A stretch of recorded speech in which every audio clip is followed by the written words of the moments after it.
오늘은 바벨탑 사건의 이야기입니다. 바벨탑은 탑을 쌓다가 하나님이 화가 나셔서 탑을 무너뜨리시고 언어가 하나여서 탑을 쌓는다 해서 언어를 흩으시는, 그래서 언어가 여러 개의 언어가 생기는 그런 장면을 오늘 본문의 말씀입니다. 사람들은 탑을 쌓기를 좋아합니다. 그래서 가장 누가 제일 높으냐, 이것을 경쟁적으로 하고 있죠. 바벨탑을 짓는다 해서 언어를 말했는데, 세계에서 가장 많이 활용하는 언어, 많은 사람들이 쓰는 언어가 무엇인가를 조사해 봤더니 중국이 20억 인구가 중국어를 쓰고 있습니다. 그런데 그 나라는 겨우 4나라뿐입니다. 두 번째가 스페인, 언어가 그래도 많이 쓰이고 남미 쪽에서 많이 쓰이고 있고요. 영어가 제일 많이 쓰인 줄 알았는데 3위였습니다. 3위. 그 다음에 힌두어, 그 다음에 아랍어입니다. 근데 이 아랍어는 놀라운 것이 아랍의 국가가 22개국이 아랍어를 쓰고 있습니다. 많은 나라로 치면 이 아랍어가 세계 최고입니다. 그런데 인구는 중국이 워낙 인구가 많기 때문에 인구 순위로 하면 중국이 1등이지만 나라 순으로 하면은 아랍이 1등입니다. 여러분, 이 언어와 이 높은 탑과의 관계성이 있어요, 없어요? 뭔가 있어요. 이거 이상해요. 그렇죠? 저 높은 건물이 바벨탑이냐라고 물으면 아니에요. 바벨탑일 수도 있고요, 아닐 수도 있어요. 딱 단정지어서 저게 바벨탑이다 이렇게 말할 수는 없어요. 그런데 저런 높은 세계에서 제일 가는 빌딩을 짓는 이유가 뭐죠?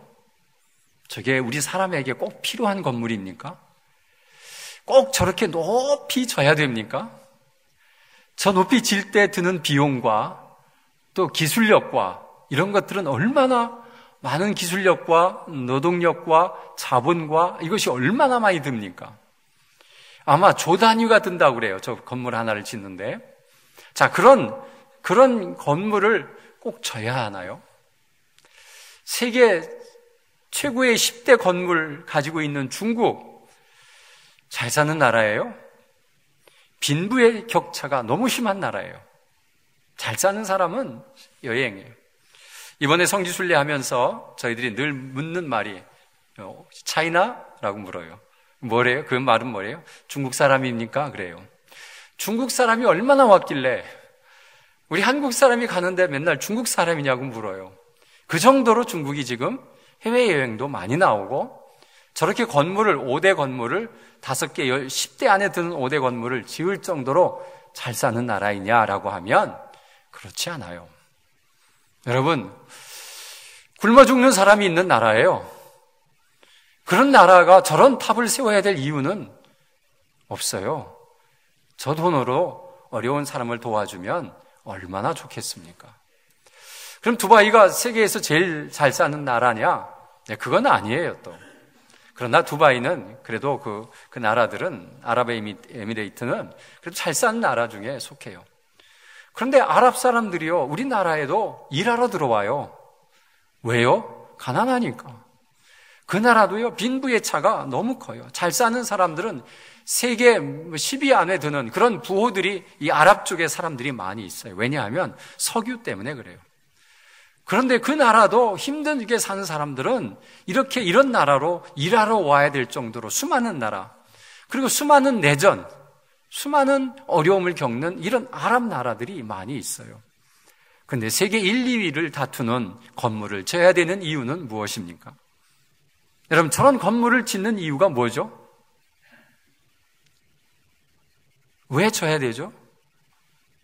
우리가 생각하기에는 그 돈으로 좀 가난한 사람들을 도와주면 얼마나 좋은 세상이 되겠어요? 그건 하지 않고 건물을 져야 되는 이유는 뭐예요?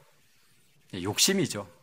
그 뭐예요? 세계 최고가 우리다라고 하는 것을 알리고 싶은 거예요. 오늘 성경은 그걸 지적해요. 꼭대기 하늘에 닿게 하자라는 것이죠. 그리고 우리의 이름을 내고 온 지면에 흩어짐을 면하게 하자라는 것을 말하고 있습니다.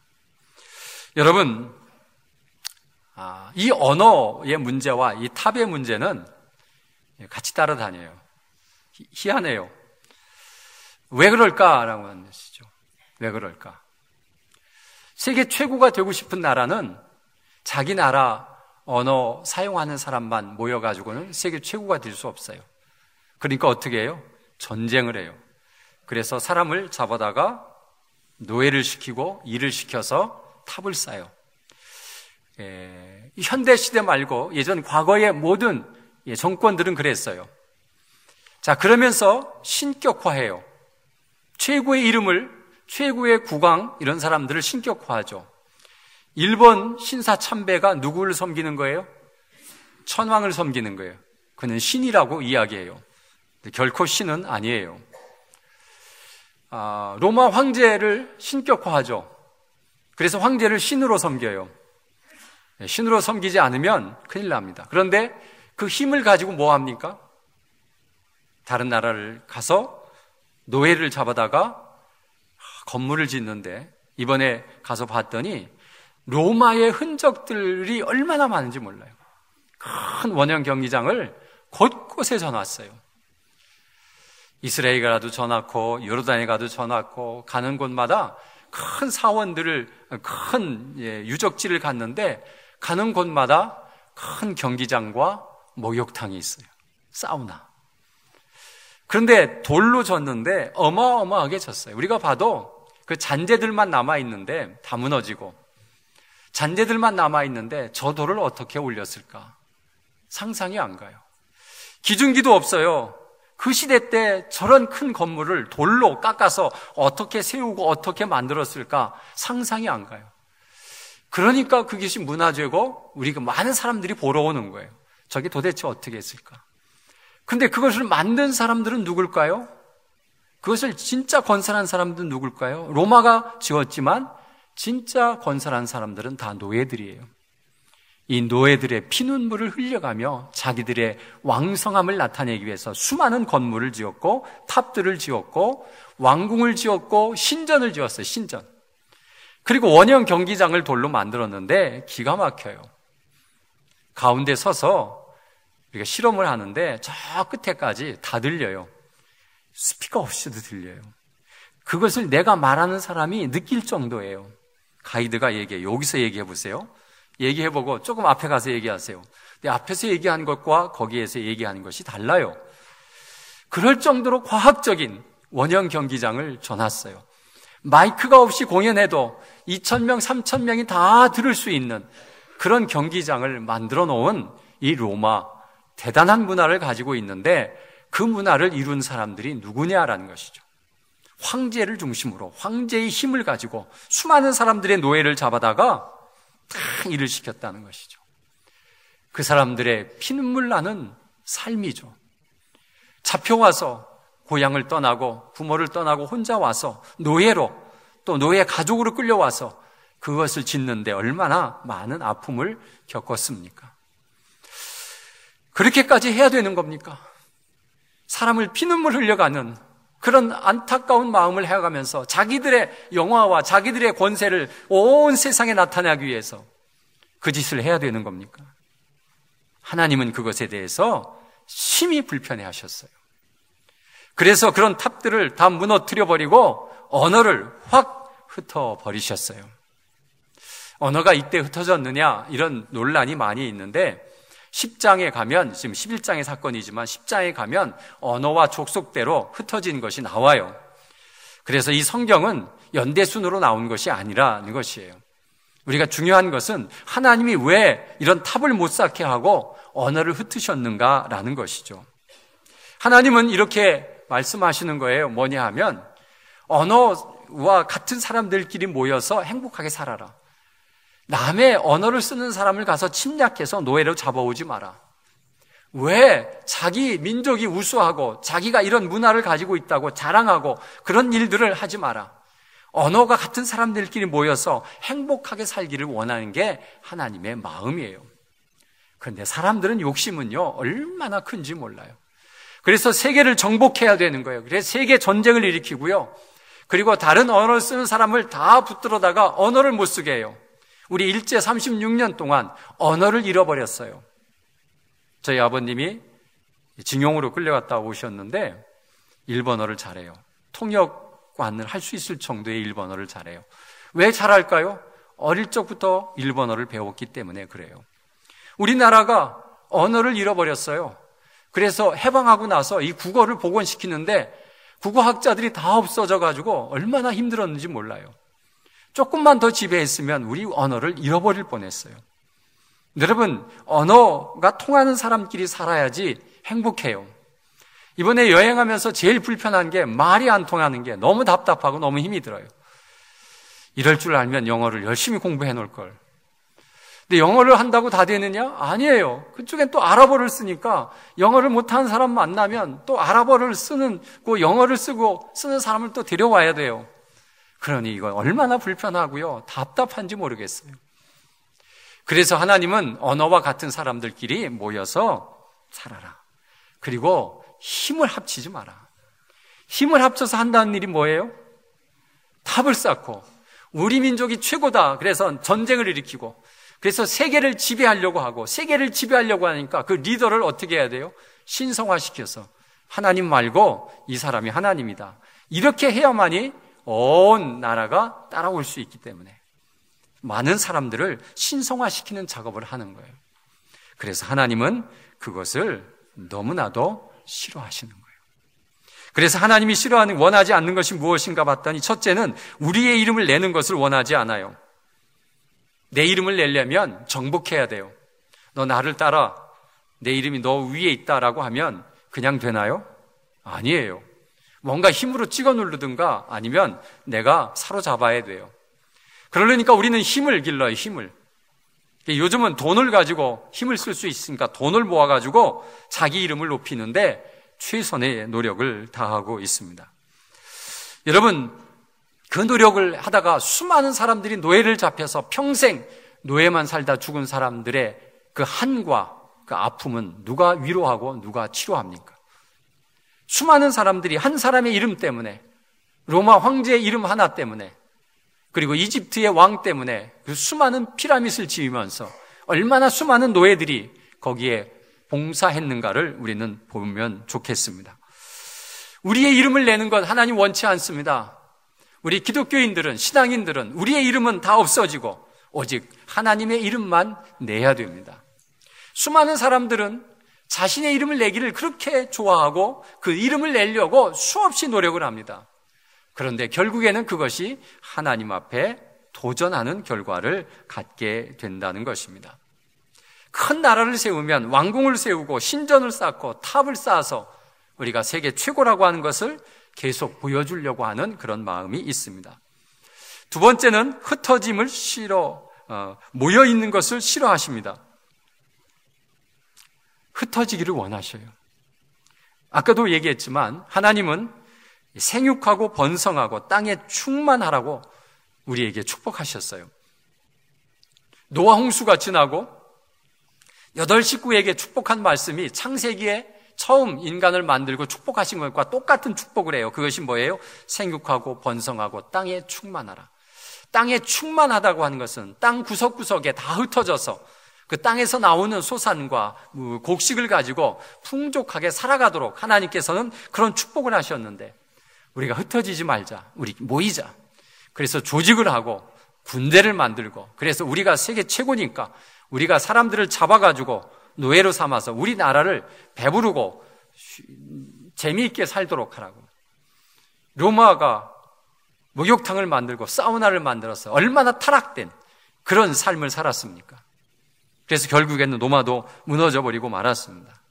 자, 이런 것 하지 말라고 하나님은 흩으시는 것입니다. 그런데 우리 사람은 자꾸만 모이기를 힘써가지고 힘을 발휘하면 한다는 일이 뭐냐 하면 어렵고 힘든 사람을 도와주고 그렇게 하면 얼마나 좋겠습니까? 그것은 할 생각을 전혀 안 하고 그저 전쟁을 일으키고 아름다운 집을 짓고 큰 건물을 짓고 우리가 세계 최고다라고 하는 것을 나타내려고 하는 것이 사람들의 마음인 것입니다. 여러분, 그러면 하나님이 원하시는 것은 무엇입니까? 하나님께서는 같은 언어권에서 서로 사랑하며 뜻을 통하며 행복하게 사는 것을 원하고 계십니다. 여러분도 공감하십니까? 서로 사랑하며 행복하게 사는 것을 원하시는 것이지, 모여서 힘을 합해가지고 하나님께 대항하고 또 다른 신을 만들고 우리가 하나님 없어도 산다, 그런 생각을 갖는 것, 이것이 하나님 보시기에 너무 악한 생각이라는 거예요. 선악과의 문제도 하나님께 대한 도전이요, 노아 방주의 사건의 문제도 우리 하나님 없이도 이렇게 잘 살고 이렇게 마음껏 살고 우리가 악을 행하도 하나님이 하나도 혼내키지 않는다, 하나도 우리를 벌주지 않는다, 그래서 우리는 마음껏 산다라고 마음껏 살다가 그만 물의 홍수로 그만 다 죽고 마는 그런 결과를 얻었습니다. 그것이 끝나자마자 얼마가 되지 않아서 탑을 쌓는, 우리가 모이자 해서 탑을 쌓고 우리 이름을 세계에 나누자, 그렇게 하면서 하나님께서 그 탑까지 흩어버리고 말았습니다. 여러분, 이 시대의 바벨탑이 주는 주님의 메시지, 교훈은 무엇입니까? 첫째는 하나님께 도전하지 말라는 것입니다. 우리 인간은 하나님처럼 되고 싶은 마음이 본능 속에 있습니다. 그래서 하나님은 못하는 게 없으니까 자기가 어느 권세에 잡으면 세상 못하는 게 없거든요. 하나님처럼 살고 싶어요. 그래서 어떤 패권을 한번 잡으면 안 놓으려고 합니다. 그래서 독재를 하고 왕이 되고 나면 황제가 되고 나면 신격화를 만들어서 내가 신이다, 그렇게 말해서 온 세상 사람들을 자기의 통치권 안에 집어넣으려고 군대를 만들고 군대를 통해서 사람들을 지배하고 그 잡아온 사람들을 가지고 왕궁과 탑을 만들어내면서 세계 최고의 권한을 자랑하는 것, 이런 것 제발 하지 말라, 하나님께 도전하지 말라, 그렇게 말씀해주고 있습니다. 여러분, 우리는 이 시대에 바벨탑을 쌓고 있지는 않습니까? 여러분이 삶의 인생의 바벨탑을 쌓고 있지는 않습니까? 하나님 없어도 된다라고 하는 것. 여러분, 하나님이 최고입니까? 돈이 최고입니까? 하나님이 최고라고 생각하면서도 실상 삶은 돈이 최고인 것처럼 살죠. 그러면 그 돈은 바벨탑이 되고 맙니다. 그것을 잡으려고 하나님도 놓아버릴 때가 있고, 하나님 좀 잠깐 계세요, 내가 돈을 많이 벌어서 하나님을 위해서 힘차게 무엇인가 쓸게요. 그거 하나님 원하지 않습니다. 우리는 그렇게 하면 하나님께 큰 영광을 돌리는 것처럼 생각하는데 그건 아니에요. 여러분, 우리는 하나님보다 더 사랑하고 더 위하고 더 쫓아가는 것은 곧 바벨탑과 같은 것이다 라는 것입니다. 그것은 하나님이 흩트기를 원하십니다. 두 번째는 사람의 이름을 나타내기 위해서 탑을 쌓지 말라는 거예요. 같은 얘기지만 자기 이름을 나타내기 위해서 그렇게 힘쓰지 말라는 거예요. 우리는, 크리스찬들은 다 우리는 아무것도 아닌 존재입니다. 다 하나님께서 해주셨습니다. 우리의 삶 속에서 모든 영광과 그 이름은 하나님 외에는 나타내지 말라는 거예요. 그게 겸손한 사람이고 그게 하나님의 사람이에요. 우리는 하나님의 자녀이기 때문에 우리 아버지가 위대하시고 우리 아버지가 다 하신 일입니다, 나는 한 것 없습니다, 이렇게 겸손하게 하나님 앞에 엎드려야 되는데, 내 이름을 나타내려고 계속 하다 보면 하나님의 이름이 가려져 버리고 하나님께 도전하는 결과를 낳게 된다는 것입니다. 그래서 여러분, 우리의 이름을 낮춰야 됩니다. 낮춰야 됩니다. 여러분, 우리가 신앙생활에 있어서도, 우리가 교회에 있어서도 교인이 얼마인 것이 중요합니까? 교회가 얼마나 큰가가 중요합니까? 그런데 놀라운 사실은 큰 교회 다니는 사람들이 자부심이 대단하더라고요. 여의도 순복음교회 다니시는 분들, 자존심이 대단해요. 자기는 세계 최고의 교회를 다니고 있대요. 건물을 멋지게 진 그런 사람들도 자부심이 있어요. 하나님이 원하시는 걸까요? 우리가 생각해 봐야 돼요. 최고의 인원, 최고의 건물, 결국에는 그거 누가 이렇게 부흥시켰느냐, 누가 이런 건물을 지었느냐 라는 이름이 결국엔 밝혀지게 되고, 그 이름이 하나님의 이름을 가릴 수가 있는 거예요. 그래서 참 조심스러운 겁니다. 우리가 조심스러운 거예요. 최고가 되는 그것을 하나님이 원하시는 걸까, 원치 않는 것일까? 그래서 어떻게 해서라도 우리 함께 모이자. 그래서 1,000명, 2,000명, 3,000명, 여의도 순복음교회 70만 청주 도시보다 더 커요. 인원이. 원하는 것일까요? 하나님은 서로 사랑하라고 했는데, 서로 사랑하는데 70만이 서로 사랑할 수 있을까요? 우리도 500명이 넘어가는 이인데 서로 사랑 못해요. 성도님들끼리 모르는 사람이 너무 많아요. 그래서 교회의 가장 적당한 규모는 300명이다 이렇게 얘기를 해요. 그래야 목회자 눈에 다 들어온다는 거예요. 300명이 넘으면 모르는 사람들이 많아요. 저도 가끔 모르는 사람이 있어서 처음 오셨습니까? 라고 하면 목사님 저 6개월 다녔어요. 그래서 제가 미안합니다. 죄송합니다. 아주 제가 미안해서 어쩔 줄 모릅니다. 서로 사랑할 수 있는 것은 적은 단위예요. 주님은 가족 단위를 요구하세요. 가족이 서로 사랑하라고 이야기하시죠. 근데 우리는 우리의 마음속에는 세계 최고고 최고 많이 모인다 이런 것 때문에 우리는 자꾸만 그것을 향해서 나가다 보면 이것이 바벨탑일 수가 있어요. 세 번째는 흩어짐을 잘해야 돼요. 흩어짐을. 여러분, 이런 흩어짐을 잘해야 되는데 흩음을 못하는 거예요. 재산도 흩어야 되고요. 사람도 흩어야 되고요. 그래서 많은 곳에 복음을 뿌려야 돼요. 수백억짜리 건물을 짓는 이유, 수백억을 들여서 세계 선교를 향해서 예산을 쓰고 시들어가는 이 교회를 살려내는 그런 일에 쓴다면 얼마나 많은 교회가 살아나고 얼마나 많은 분들이 주 예수를 믿겠습니까? 근데 우리는 세계 최고의 교회를 지으려고 하다 보면 그 많은 예산 어디서 나오고 그 예산을 어떻게 써야 되는지 우리는 생각해 봐야 됩니다. 어떤 신학자는 흩어지는 교회라고 하는 책을 썼어요. 교회는 흩어져야 돼요. 마가의 다락방에서 뜨겁게 열심히 모였던 사람들이 똘똘 뭉쳐서 막 복음을 전하고 정말 우리는 흩어지지 말자고 했는데 하나님께서 핍박을 통해서 확 흩어져. 그 흩으심으로 인해서 전 유럽이 복음화되는 결정적인 역할을 하는 거예요. 여러분, 우리는 흩음을 잘해야 돼요. 모이는 것도 잘해야 되지만 모이는 것은 주님의 이름을 위해서 모여야 돼요.